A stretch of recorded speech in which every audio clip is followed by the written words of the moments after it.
Nah, baru datang Kang Dodi Yustika, advokasi kita, seorang pengacara di Kota Palembang yang bergerak di Asosiasi Advokat. Bersyukur pada Allah hari ini, Allah perkenankan kita untuk bersilaturahim, melaksanakan niat bersama kita yang tertunda, yang harusnya dari kemarin kita tadi bercita-cita di 17 Ramadan akan melakukan deklarasi. 17 Ramadan ternyata Kota Palembang zona merah. Ini hari ini pun saya baca di media zona merah juga. Astagfirullahaladzim. Kalau zona merah terus tidak kelar-kelar acara kita ini. Jadi bersyukur pada Allah, Allah berikan kesehatan untuk kita sehingga kita bisa bersilaturahim dalam rangka bersama-sama untuk mendirikan suatu wadah atau asosiasi atau perkumpulan petani porang di Sumatera Selatan ini. Tapi sebelumnya saya mohon maaf. Ini yang tukang sponsor ini ada yang keliru, ini bukan gambar partai ini harusnya. Ini bukan bikin spanduk, ini kampanye. Pikir ini mau nyalon gubernur apa? Marah gitu Pak Deru. Jadi mungkin ini fotonya mungkin ngambil di internet kira-kira ini. Jadi mungkin lain kali kalau nempel foto jangan yang gambar seperti ini. Adinda Apri. Jadi April itu jangan tampak lapannya. Jadi akan kita mendapatkan SK gubernur. Artinya Cik Rudi. Kalaupun itu SK-nya gubernur, kalau tidak gubernur beri SK-nya kita minta dengan menteri berarti. Kalau enggak menteri dengan presiden SK-nya. Arti itu kan kita minta, ini kan namanya baru. Petani porang ini tersebar di wilayah Sulawesi, Sintran, Sulawesi Selatan, Utara. Kayaknya itu sudah berkembang dan mereka sudah ada asosiasinya. Nah, tinggal kita saja melakukan penguatan itu. Dan insya Allah kemarin salah satu tokoh Sumatera Selatan sudah mengkomunikasikan dengan Ambiku. Sudah mengkomunikasikan untuk kerjasama dengan Ambiku. Insya Allah tahun depan juga. Makanya kita ini butuh data yang akurasi data supaya bisa menetralisir harga, bisa mengatur harga terendah dan tertinggi. Jadi harga ini tidak dimain-mainkan. Di Musi Banyuasin insya Allah tahun depan kita doakan akan didirikan pabrik besarnya. Jadi tidak hanya kita senantiasa di dalam pertolongan Allah. Wallahul musta'an. Wassalamualaikum warahmatullahi wabarakatuh.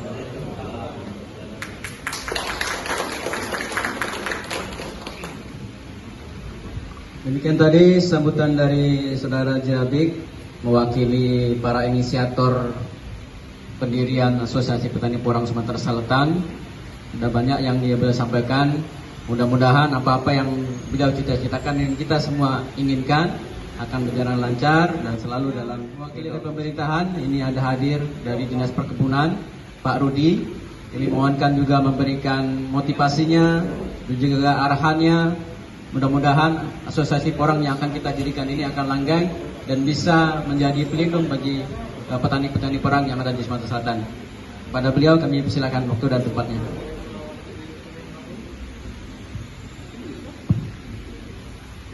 Assalamualaikum warahmatullahi wabarakatuh. Alhamdulillahirabbil alamin. Assalatu wassalamu ala asrofil anbiya'i wal mursalin wa ala alihi wa sahbihi ajma'in, amma ba'd. Pertama-tama marilah kita dengan tiada henti-hentinya memanjatkan puji syukur kepada Allah SWT, di mana kita masih diberi nikmat sehat, nikmat sempat, dan kita dapat berkumpul dalam rangka kita akan mendeklarasikan Asosiasi Petani Porang Sumatera Selatan. Terima kasih Pak kepada Cek Rabik, Cek Budi dan Apial yang selaku inisiator untuk kegiatan hari ini. Saya Rudi Arpian, Kepala Bidang Pengolahan dan Pemasaran Hasil Perkebunan di Dinas Perkebunan Provinsi Sumatera Selatan. Dan kebetulan porang ini pertama kali dikenalkan di Sumatera Selatan tahun 2019. Itu Dinas Perkebunan yang memperkenalkan. Walaupun porang ini sesungguhnya bukan komoditi Dinas Perkebunan, bukan komoditi perkebunan, tapi komoditi tanaman pangan. Jadi seyogyanya Dinas Tanaman Pangan yang bertanggung jawab untuk mensosialisasikan. Pada saat itu saya berpikir bahwa petani karet di Sumatera Selatan yang 1,3 juta hektar tidak bakal lagi dapat harga seperti tahun 2011 sampai 25.000 per kilogram. Karena 2011 5 tahun kemudian dari 3 negara yang nanam karet, Indonesia, Malaysia, dan Thailand, tambah 6 negara lagi mulai panen, mulai nanam, kemudian 5 tahun kemudian 2016 mulai panen, harga mulai pas sebelum Covid. Saya berpikir bagaimana membantu petani karet ini supaya mendapat nilai tambah dari komoditinya. Salah satunya ya harus ada tanaman selah. Beberapa referensi saya lihat aren, kemudian jagu yang seperti yang sudah digalakkan oleh pemerintah, yang sangat potensi porang. Karena apa? Karena pertama dia satu musim tanam sudah bisa menghasilkan, lebih lama lagi, lebih hasilnya lebih tinggi lagi, kemudian nilai tambahnya juga tinggi, manfaatnya juga banyak.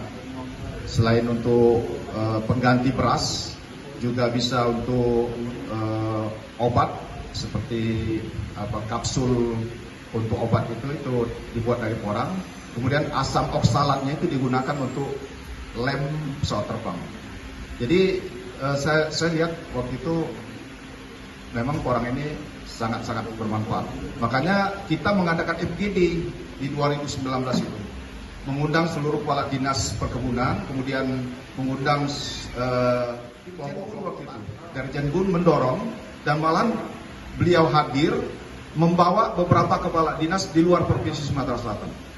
Nah, pada saat itu harga porang 160.000. Di tingkat petani yang biasa-biasa tidak mampu dia beli 160.000. Kita negokan waktu itu dengan grupnya Paidi, waktu Pak Agung yang datang dari TBS, CTTBS, Barokah Abadi, TBA. Nah, ini dia saya minta supaya jadi semacam inti, dan petani kita plasma, jadi membantu bibit, petani nanam, kemudian hasilnya diambil. Nah, rupanya beliau sudah pengalaman pernah mengadakan seperti itu. Banyak terjadi penyimpangan di petani kita, tidak kembali menjual kepada beliau, tapi menjual lepas di luar. Nah, ini yang membuat dia tidak berminat. Tapi dia berjanji bahwa kalau sampai 200 hektar tertanam di Sumatera Selatan, dia akan bersedia siap membangun pabrik. Nah, ini yang kita lakukan. Orang ini sebenarnya bibit. Nah, kalau bibit ini kan karena harga mahal, ini jangan dianggap sebagai komoditi utama yang akan kita manfaatkan. Karena bibit ini sewaktu-waktu harganya bakal jatuh. Karena apa? Karena satu batang itu minimal 3 kata. Minimal. Ada satu batang bisa 40 kata. Kalau yang subur itu 40 kata. Kalikan saja kalau kita nanam 1000 batang dalam 6 bulan, 7 bulan, itu bisa jadi 3000 batang. 3000 kata yang kita panen. Minimal. Nah, artinya ke depan harga kata ini bakal jatuh. Nah, apa yang kita manfaatkan? Umbi. Umbi ini harga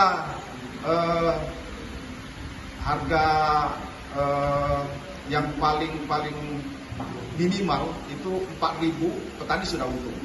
Karena untuk menanam umbi itu biaya satu musim tanam itu tidak sampai 2.000. Kalau nanti sekarang sudah dibeli sampai 8.000, ada yang sampai 11.000 pada saat sangat dibutuhkan, ini sudah berkah namanya. Jadi jangan seperti karet karena sudah pernah 26.000, kemudian harga 1 kilogram beras sama dengan 1 kilogram karet ini dianggap tidak layak. Sebenarnya itulah harga keekonomian. Nah, jadi di porangnya harga keekonomiannya 4.000 sampai 5.000 per kilo. Lebih, itu artinya berkah. Nah, kita juga melihat kesulitan bibit ini. Saya sudah berinisiatif untuk memperbanyak bibit porang ini dengan kultur jaringan. Saya mengajak kerjasama dengan Unsri, Pak Mula Warman, mungkin Pak Mula Warman nanti mungkin hadir di sini. Nah, saya ajak dia membuat lab untuk kultur jaringan ini. Kemudian saya juga cari siapa ahli kultur jaringan dari dinas, salah satu ASN dinas tanaman pangan ada Ibu Lina itu saya ajak juga untuk memperbanyak orang ini secara kultur jaringan. Kemudian kami hitung karena Pak Mulai punya lab dibuat untuk CPO.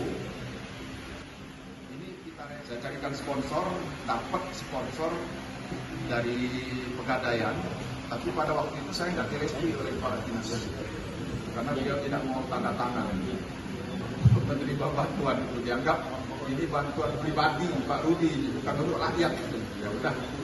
Tapi begitu dia lengser di Januari, ada kekosongan 3 hari, saya telepon lagi Pegadaian. Pegadaian Pak, masih tidak bantuan itu? Ada katanya, tapi tidak 150 lagi, ada 50 juta. Ya sudah, saya yang tanda tangan. Saya beranikan tanda tangan. Nah itu nanti juga ada Pak Lurah, itu sudah kami belikan mesinnya itu, 50 juta itu. Dan sudah jadi, tinggal lagi kita menambah beberapa peralatan lagi sehingga ini bisa jalan untuk skala lab. Di skala lab kita nanti bisa sekali orang. Jadi bapak-bapak yang hadir di sini petani porang, kami berbicara porang ini mengkhususkan diri di tanaman selawat. Karena domainnya kalau di tanaman terbuka itu sudah dinas tanaman pangan. Jadi saya mendorongnya di Taramajan Sawit Rakyat itu sudah banyak yang tanam porang. Kemudian juga di hoki. Nah, yang di karet juga bukan hanya ini, perusahaan swasta pun banyak yang nanam porang. Baru-baru ini dari salah satu perusahaan yang nanam tebu bulan, jadi juga mau nanam porang juga. Jadi sudah ada beberapa perusahaan yang siap menanam porang. Dan pemerintah mendorong ini Pak. Di 2021 dan 2022 ini ada 22 negara yang meminta porang dari Indonesia.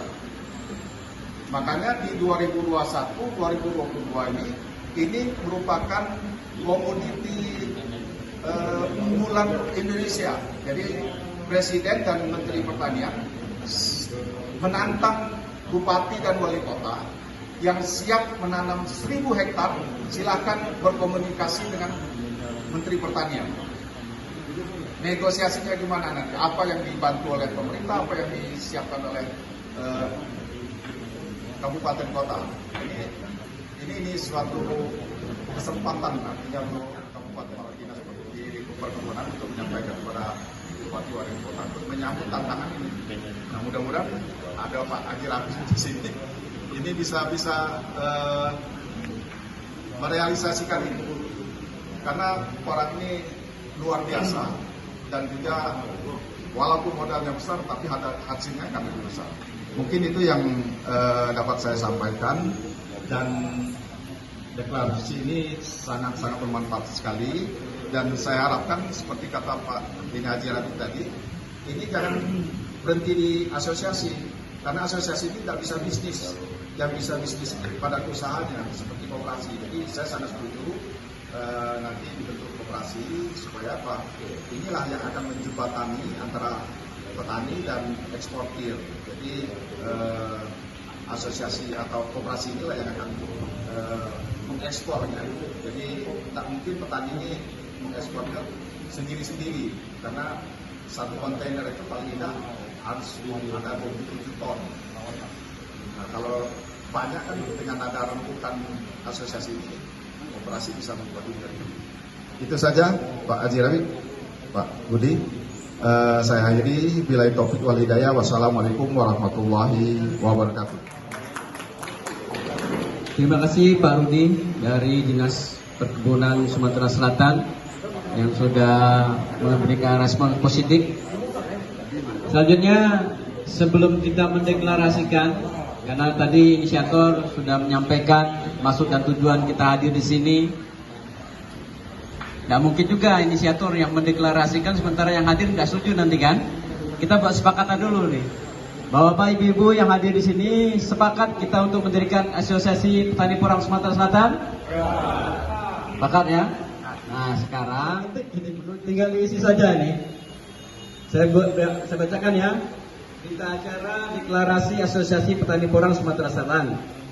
Pada hari ini Ahad tanggal 6 bulan Juni tahun 2021, waktu pukul 11.09 waktu Indonesia bagian Barat, bertempat di Hotel Iris, Palembang telah dilaksanakan deklarasi dan pembentukan Asosiasi Petani Porang Sumatera Selatan yang dihadiri oleh 25 orang petani porang dari beberapa daerah, Provinsi Sumatera Selatan, Kabupaten Kota, Provinsi Sumatera Selatan, daftar terlampir. Pada kesempatan deklarasi dan pembentukan asosiasi ini, disepakati sebagai pengurus awal adalah sebagai berikut. Siapa kira-kira ketuanya? Pak Haji tadi yang Pak Haji itulah. Pak Haji itulah. Pak Haji itu Sekretarisnya Om? sekretaris ini yang ini April. Abri, berarti Pak Budi bendahara karena dia toke besok. April ini yang 10 kilo ini Pak. Clear. Oke. Setuju Bapak-bapak Ibu? Alhamdulillah ini.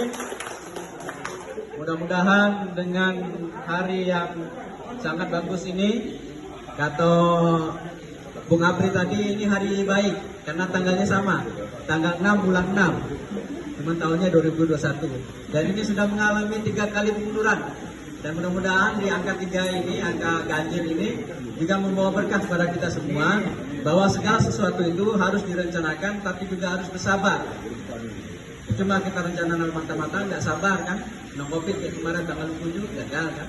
Akhirnya alhamdulillah hari ini pun sudah yang ketiga tempat. Pertama mau di Sekayu.